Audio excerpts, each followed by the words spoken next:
নতুন করে মার্কিন যুক্তরাষ্ট্রের ইরানের উপরে হামলা স্থিমিত হয়ে আসছে। হঠাৎ করেই কেন এই হামলা স্থিমিত হয়ে আসলো, বিশ্লেষকদের মনে এই প্রশ্ন। এদিকে অনেকেই বলছে ইরান পারমাণবিক অস্ত্রের দ্বারপ্রান্তে। এমনকি কোন কোন বিশ্লেষক বলছে ইরানের হাতে পারমাণবিক বোমার মজুত রয়েছে। ইরানের হাতে যে পরিমাণ ইউরেনিয়াম সমৃদ্ধকরণ করা হয়ে গেছে, সেই সমৃদ্ধকরণ ইউরেনিয়াম দিয়ে ইরান 10টি পরমাণু বোমা বানাতে পারে। এমন কোন নির্দিষ্ট তথ্যের ভিত্তিতেই হয়তো মার্কিন যুক্তরাষ্ট্রের পরবর্তী যে আক্রমণ সেটা স্থিমিত হয়ে আসছে। ইরান নিয়ে ট্রাম্পের প্রাথমিক লক্ষ্যগুলোর একটি হলো উচ্চমাত্রায় সমৃদ্ধ ইউরেনিয়ামের সুরক্ষা নিশ্চিত করা। আলোচনা কিংবা সামরিক কোনো উপায়ে লক্ষ্য অর্জন করতে পারেনি ওয়াশিংটন। ট্রাম্প বারবার ইঙ্গিত দিয়েছেন যুক্তরাষ্ট্র হয়তো জোরপূর্বক ইরানের সমৃদ্ধ ইউরেনিয়াম দখল করতে পারে, তবে তিনি এমন কোনো অভিযান নিয়ে এগোতে ইচ্ছুক নন যা বিপুল সংখ্যক মার্কিন সেনার প্রাণহানির কারণ হতে পারে। মার্কিন নাগরিকেরা এই অভিযান সমর্থন করবেন কিনা এ নিয়েও সন্দিহান তিনি। ফক্স নিউজে গত বৃহস্পতিবার এক সাক্ষাৎকার দিয়েছিলেন প্রেসিডেন্ট ট্রাম্প। সেখানে ইরানের প্রধান তেল কেন্দ্র খারেক দ্বীপের নিয়ন্ত্রণ নেওয়ার সম্ভাবনা নিয়ে কথা বলেন তিনি। সম্ভাব্য এই অভিযানে ব্যাপক প্রাণহানির আশঙ্কা রয়েছে বিষয়টি নিয়ে ট্রাম্প বলেন, আমি আসলেই জানি না আমেরিকার সেই তেজ আছে কিনা, কিন্তু বৃহস্পতিবারের ট্রাম্পের দেওয়া এই ঘোষণা শনিবারই অন্যরকম ভাবে বদলে গেল। উনি বলেছেন যুদ্ধ শেষ। হঠাৎ করে মার্কিন যুক্তরাষ্ট্রের ইরানের উপর আক্রমণ স্থিমিত হয়ে যাওয়ার পেছনে বিশ্লেষকদের মতে কোনো একটি কিন্তু আছে।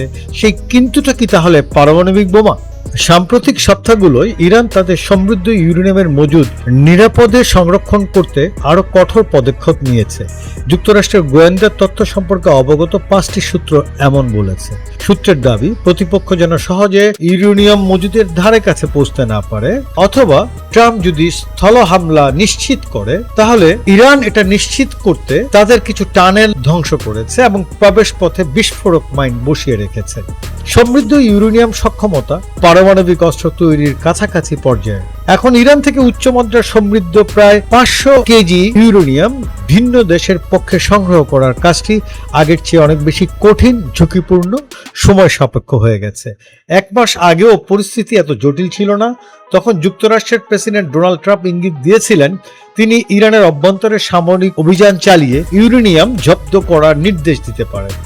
বিশেষজ্ঞদের মতে ইরানের এই নতুন নিরাপত্তা ব্যবস্থা ট্রাম্প প্রশাসনের সঙ্গে চলমান আলোচনার একটি বড় জটিলতা তৈরি করেছে, কারণ এর মধ্যে বিশ্লেষকদের মতে প্রায় 90 পাউন্ড সমৃদ্ধ ইউরেনিয়াম হয়তোবা ইরান তাদের অস্ত্র তৈরির কাজে ব্যবহার করেছে এমন ধারণাও পোষণ করা হচ্ছে। এছাড়া ইউরেনিয়াম সরিয়ে নেওয়া ও ধ্বংস করার দায়িত্ব কে নিবে তা নিয়েও প্রশ্ন উঠেছে।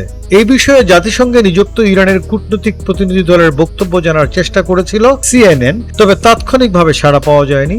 হোয়াইট হাউসও তাৎক্ষণিক কোনো মন্তব্য করেনি। ট্রাম্প বলেছেন ইরানের কাছে থাকা উচ্চ মাত্রার সমৃদ্ধ ইউরেনিয়াম নিজেদের নিয়ন্ত্রণে নেওয়াটাই এখন যুক্তরাষ্ট্রের জন্য সবচেয়ে বড় গুরুত্বপূর্ণ বিষয়। একই সঙ্গে হরমুজ প্রণালী আবার খুলে দেওয়ার বিষয়ে আলোচনায় রাখা হয়েছে।